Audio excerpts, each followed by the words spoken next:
Okay, good morning, students.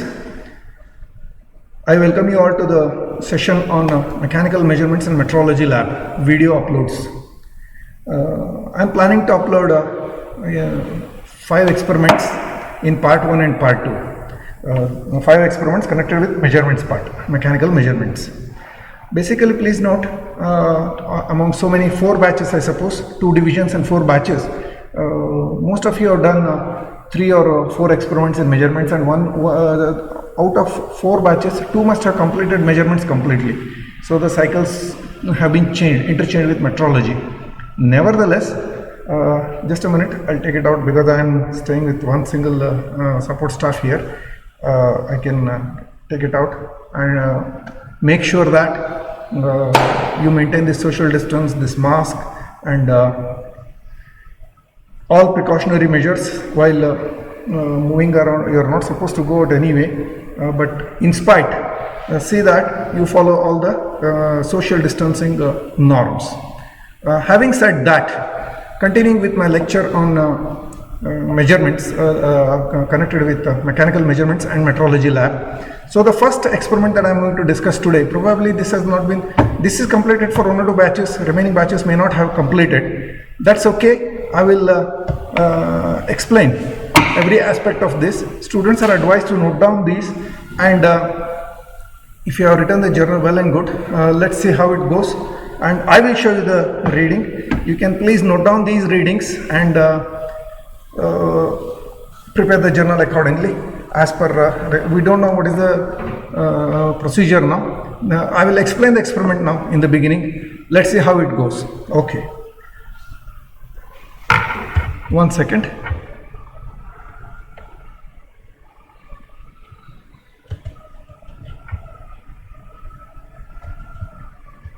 Let me show you the experimental setup. Okay, can you see this?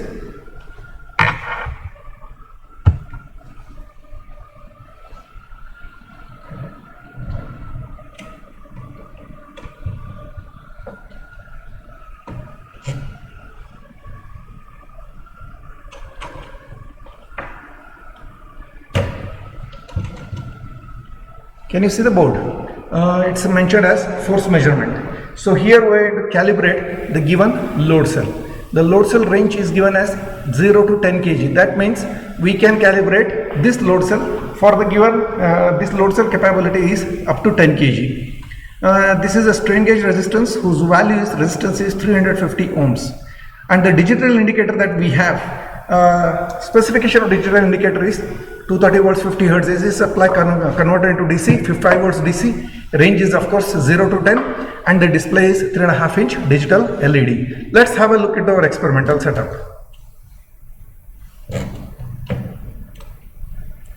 I suppose you can have a look. This is digital strain indicator. This is the load cell, and we have strain gauges mounted at the extreme fiber end here.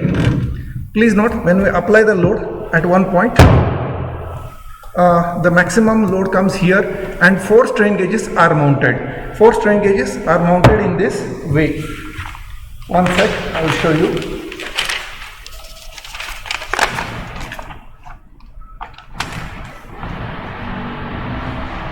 Four strain gauges, they form 4 arms of the Wheatstone's bridge.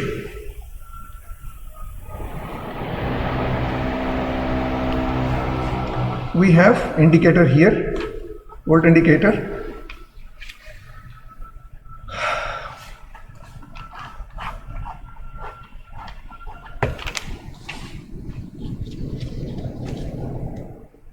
Four arms of the Wheatstone's bridge.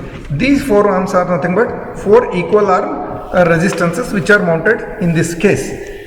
Now, let us find out what is to be done with regard to experiment. First of all, we need to set the strain indicator. We need to make the strain gauge. We have to fix the gain. Gain for this is, it is mentioned here 4, means 400 gain. It is for given the load cell or given strain indicator, the gauge factor. What is gauge factor is always given by the manufacturer. So for this it is 400. So we need to rotate this knob, each one, it is not visible though clearly. One knob here, one number indicates 100 gain. So 9 rotation, 9 number indicates 900, and finally one full rotation is 1000 gain. For this it is now set to 400 gain, and the value is with coarse and fine grain, adjustments. See that this is maintained nearer to the zero value. If this is done, let us have a look whether it shows the proper value. So this is 500 gram, half a kg. Let me put this indicator load and check if the indicator is showing somewhat nearby values. As you can see, it is 0.48 kg now. So it is more or less showing correct reading. And then let me add another half a kg load. It is now 1 kg. So this is 0.97. Good. So that means our indicator is showing the correct values. Now let me keep it back. Let me take you to, let me go to the, just a minute. Can you give me the manual please? Okay. Thank you. So if you can, this manual is with you people all of you are having this manual. What it says, let me read it out for you.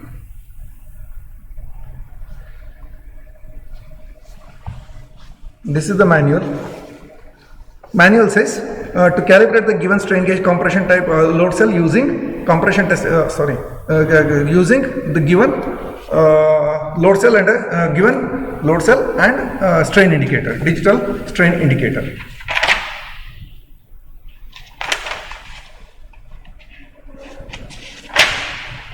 One second.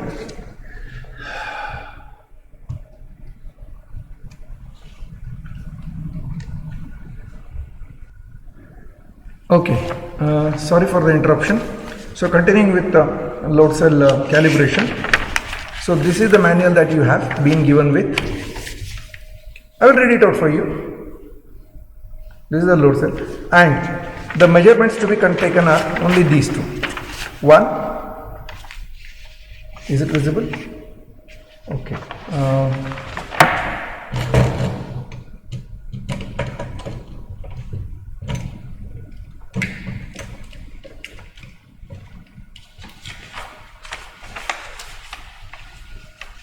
Okay, let's have a look.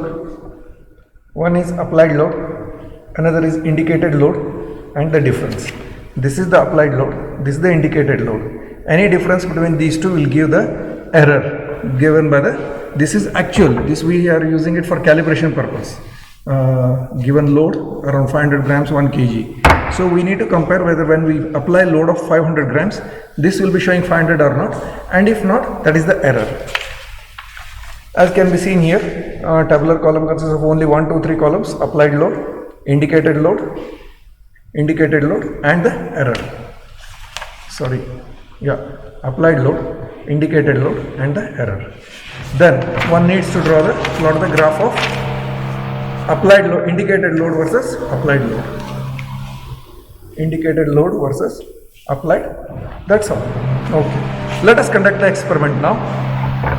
Let me put 500 grams.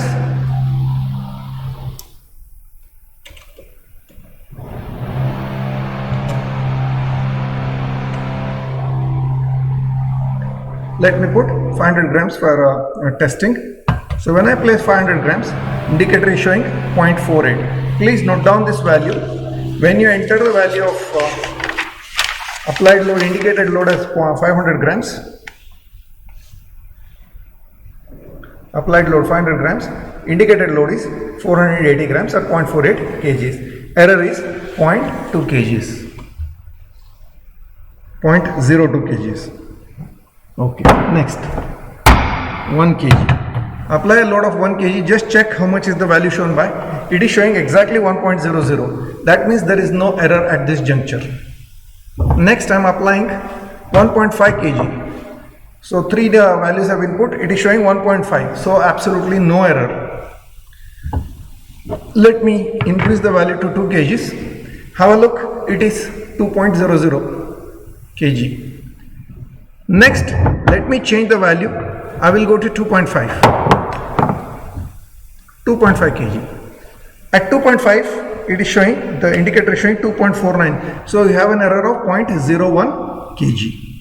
Please one needs to note down all these values, and while loading and unloading, readings have to be repeated. We'll have to load the strain gauge, digital load indicator, and then while unloading also note down the values. That is, say now I am at 2.5, 2.5 it is 2.52 it is showing. Next, let us note down for 2. For 2 it is 2.00. Next, let us make it for 1.5. For 1.5 it is 1.53. And then for 1 it is 1.03, and then 0.5. 0.5 it is 0.49. So the readings are repetitive in nature. So we can note down 3 or 4 values is sufficient. We will get the graph and find out the error. So this is how the given load cell is being calibrated. So this is the calibration of load cell, also called as force measurement experiment, right? We will continue with another experiment in a while now. Thank you. Okay, welcome you back to the next experiment on LVDT. LVDT stands for Linearly Variable Differential Transformer, and this is the instrument that we are going to use it for very sensitive displacement measurements. It works on the principle of application of displacement with a within a coil. It's a coil with 3 coils have been mounted in a differential way. 1, 2, 3. Coil number 1 and 3 are connected in a differentially, and the central coil is the one which gives you the output. It is connected with a dial indicator. Let us have a look into the individual components. Can you see the dial indicator here? Dial indicator is considered as the standard, and it will give us the value. Given input value is indicated by the digital indicator. So this is the standard value. This is considered standard, and this is the given. This is our LVDT. There are 2 types of LVDTs that we have. One is using a micrometer, and here it is using a dial gauge. So this is a dial gauge micrometer. Let's have a look into the specification of LVDT. LVDT is a Hem Electronics company made is Hem Electronics. LVDT range is minus 19 mm to plus 19 mm. Dial gauge is 0.01 mm to 10 mm. This is a 3.5 digital display system. Here is the LVDT output.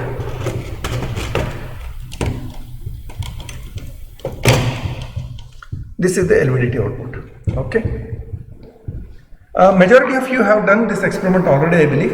Nevertheless, I will give you the experiment. These are the 4 wires connected here, 1, 2, 3, 4, and we have some fine adjustments, coarse adjustments. See that it is initially set to 0 value. Thanks, where is that? Yeah. This is our manual that we have. We need to give the tabulation micrometer reading. Instead of micrometer, in your manual, just check whether it is micrometer or dial gauge. If it is given as micrometer, that is for older version of the equipment that we have. Now we have a dial gauge indicator. So for the dial gauge indicator, you just replace this by, can you see this? Yeah, this has dial gauge indicator in reading, and this is corrected micrometer, corrected dial gauge reading, LVDT reading. LVDT reading is shown here. So how much is the given input? You please note it down, and for vary it from 0, as the dial gauge range is 0.01 mm to 10 mm, though our LVDT range is plus 19 to minus 19, we can only go up till 10 mm. Each rotation of the dial gauge is 1 mm. So when you rotate, when the dial gauge rotates by 9 revolutions, you are completing 9 mm and finally the 10th mm. So as we give, let us give, now it is set to 0. The value you can set is 0. Let me give a small input. Let me say I will give an input of 1 mm. Before that, we need to make some minor adjustments here. See that the dial gauge is set to, the initial value of the dial gauge is set to 0. Okay, done. This is also 0, initial 0. Let me give one full rotation. One rotation of the dial gauge will give rise to 0.92. Please note down the one rotation of dial gauge. So here in this value, dial gauge reading is 1 mm, LVDT reading is 0.91 mm. That means it has an error of 0.09 mm.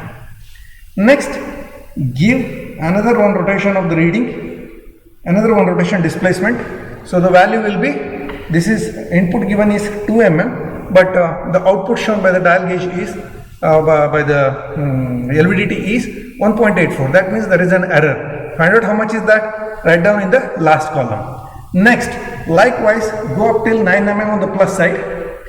Come back, make it 0. Note down all the values. Once you note down all the values, just plot the graph of LVDT reading versus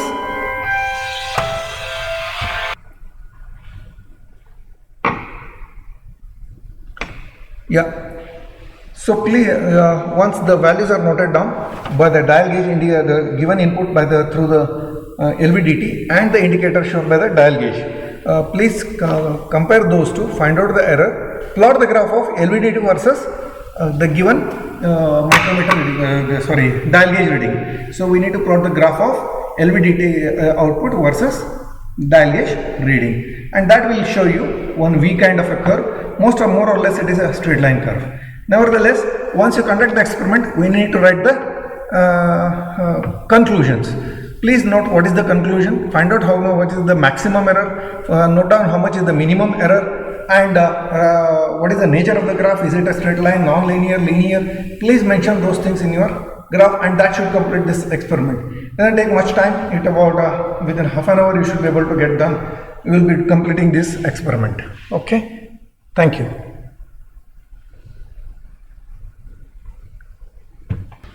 Okay, I welcome you to next experiment. This is on digital.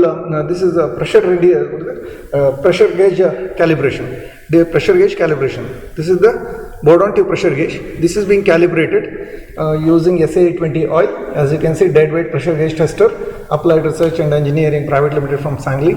Its range is 0 to 25 kg per centimeter square, and the oil used here is SAE20. All the batches must have done this experiment, if I am not mistaken.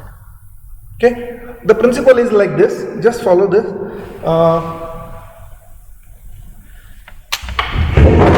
Just hold on. Okay, I think this is visible. Right. This should be visible now. So this is the given pressure gauge, and here is the oil that is being filled here in this cylinder, and these are the two valves, and this is the application, pressure application. We are going to rotate in clockwise direction, apply the pressure, and anti-clockwise direction, release the pressure. All we have to do is apply standard known initial weight. Here is, just a minute, I'll show you this. Keep rotating this part. This is where you are going to apply the load, and just find out how much is the indicated load by the Bourdon tube pressure gauge. This is the Bourdon tube pressure gauge. Okay, let us apply the pressure. Let's have a look how much it shows. See, the initial dead load is 0.5 kg per centimeter square. All I need to do is rotate this, keep rotating the platform. At one point of time, the platform gets lifted up.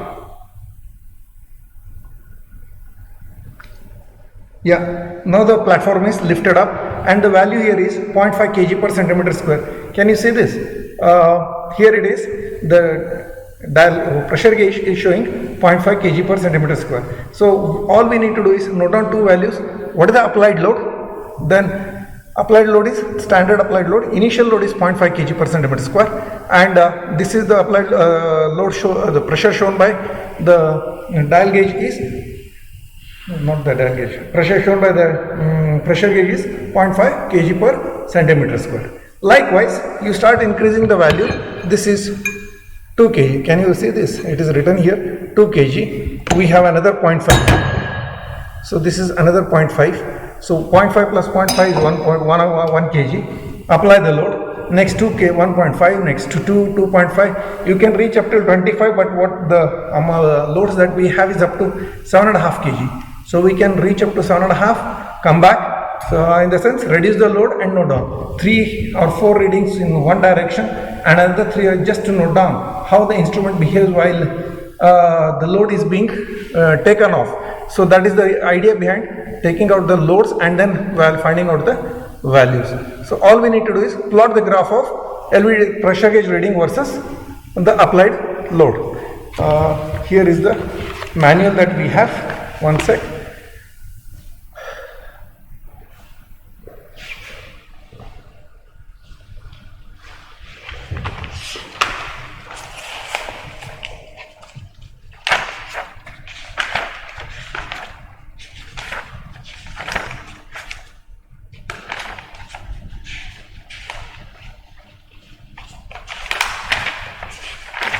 Yeah. Pressure gauge calibration.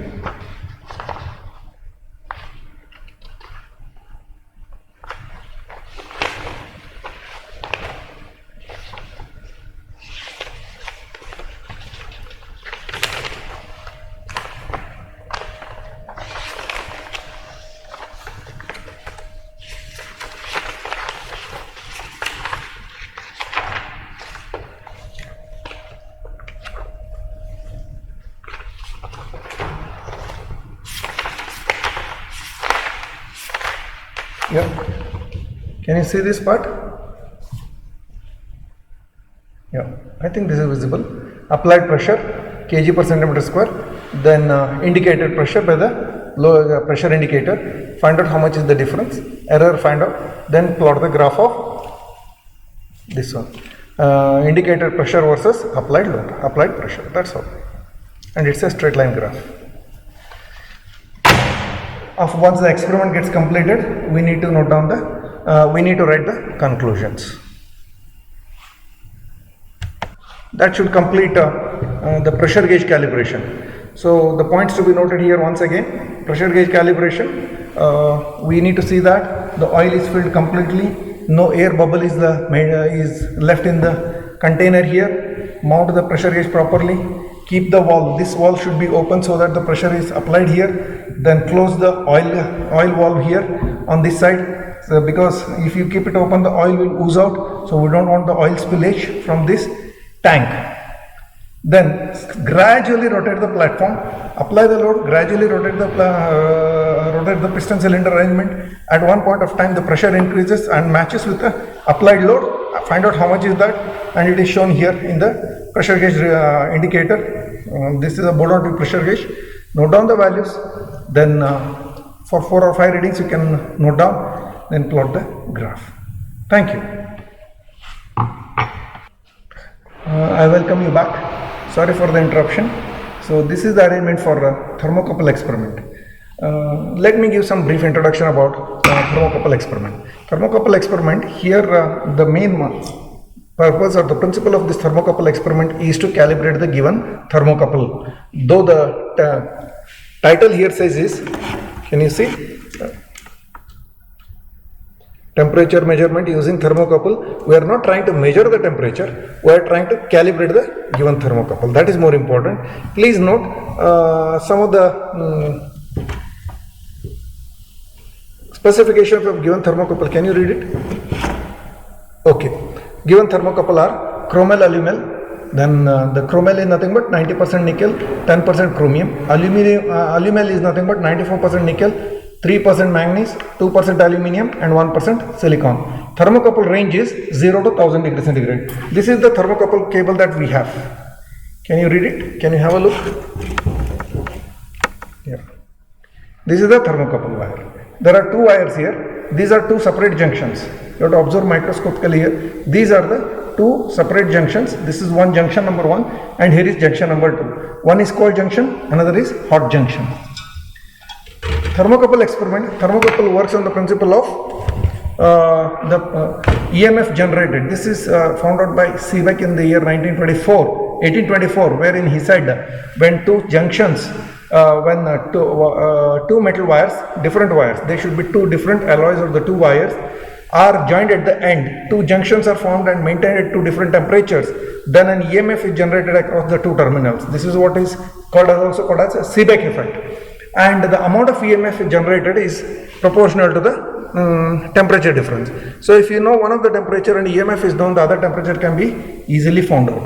There are 2 laws of thermocouples: law of intermediate metals and law of intermediate temperatures. There are 2 laws: law of intermediate temperatures and intermediate metals. That has been discussed in the theory class, what is law of intermediate metals, and you please refer to my videos on law of intermediate metals and law of intermediate temperatures. Nevertheless, how to conduct the experiment? Let us have a discussion. Here we set up the equipment. This is the equipment that we have, thermocouple equipment. Set the 0, 0 values, make the fine adjustments, see that the temperature, cold water junction and the temperature shown by the thermocouple are same. Normally it is to be maintained at 0 degrees centigrade. Since in the lab we normally maintain only the water, we don't have ice, so we maintain normal water temperature. Here the normal temperature as of now is about 26-27. Find out how much is that, put the thermometer into it, find out that, and adjust the thermocouple value to 26-28. Next, switch on the heater, see that the water boils. Once the water boils, please note down the temperature. In Belgaum, the water boils at around 97 or 96.4 degrees centigrade. Find out how much is that. Set the value of thermocouple to 96 or 94, whatever is the value, boiling value. Next, again reintroduce this wire in the cold water. Check how much is the temperature in cold water junction and reset. So by doing once or twice the calibration, the initial setup of the experiment the equipment is done with. Next, let us start with the experiment. All we need to do is switch off the power supply, allow the boiling water to start cooling down, note down the temperature shown by the thermocouple as well as by the thermometer. Say initial value was 96 or 97 boiling, next note down for 95, next 90, 85, 80, likewise note down up till 8 or 10 readings, say up till 65 or 70 degrees centigrade. Compare the values of temperature shown by the thermometer as well as the thermocouple. Find out the error, plot the graph of thermocouple reading versus the temperature shown by the thermometer and write down the conclusions. That should be the experiment connected with the thermocouple experiment. Thank you.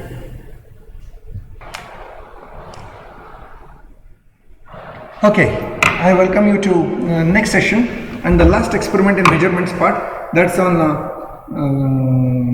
determination of Young's modulus of elasticity for given rod. This is copper here, copper beam. We also have one is stainless steel. Both can be adjusted, both can be fixed with the indicators or digital strain indicator. Here is the strain indicator. This will directly give you the strain value. How much is the applied load and how much is the strain developed because of the applied load, that is shown by this. Okay, let's have a look. See that the gain is initially set to, for this is also the gain is 4 here, make it 0. Initial adjustment should be done. See that the indicator, digital strain indicator is set to 0. Once that is done, please let us also have a look into where the strain gauges are mounted. I am just showing you for sake of understanding. This is the 4 strain gauges. Strain gauge number 1, 2 and another 2 at the bottom. 3, 4. 4 strain gauges are mounted and this is steel bar. This is steel bar. So we should get a value, if at all this is connected to the strain indicator. The Young's modulus of elasticity that we should get is 2.1 into 10 to the power 6 kg per centimeter square. If it is copper, we should get around 1.1, 0.9 to 0.91, 1.1. Actual value is around 1.1 into 10 to the power 6 kg per centimeter square. Okay, now let us start the experiment. All we need to note down here is tabulation says applied load, moment is equal to F into L. What is F? We can find out. Force is F is nothing but section modulus. F is stress is nothing but M by Z. Yeah. Can you see this? Okay. So applied load, we know the distance. All the values are given here. Length of this arm is given. Length is equal to 15.5 centimeter. Breadth is 2.53. Thickness is 0.348 mm. So all the values are given. We need to find out how much is the section modulus. For rectangular cross section, the section modulus is BT square by 6. BT square by 6. So the stress is nothing but M by Z value. Applied load, moment, M is equal to F into L, kg centimeter square. Stress is nothing but, given stress is F is sigma is equal to M by Z. Now, strain is indicated by the strain indicator. In this case, say for example, for 200 grams, the strain indicated is 292 or 293. All we need to do is just mention the strain 292 or 293, divide it by 4. Next,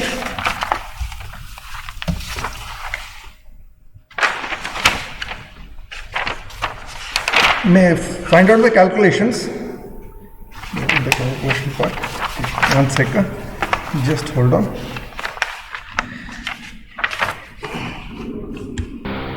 Please note, applied load, moment F into L, stress. Strain is given as 294, 295. All you need to do is note down it, divided by 4. Young's modulus of elasticity can be calculated as follows. F is equal to Young's modulus E is equal to sigma upon E. Sigma is known already. The stress is nothing but already we have found out stress. Find out that divided by the strain. Stress by strain should give you the Young's modulus of elasticity, which should be around say 0.8, 0.9 or 1 kg per centimeter square is the value that you get. But this has to be conducted. The experiment has to be conducted. Then we will see the values. See, for 200 it is 294. Next for 400 it is 576. Then for 600 grams it is around 657 or 800. Some few batches have done this experiment already.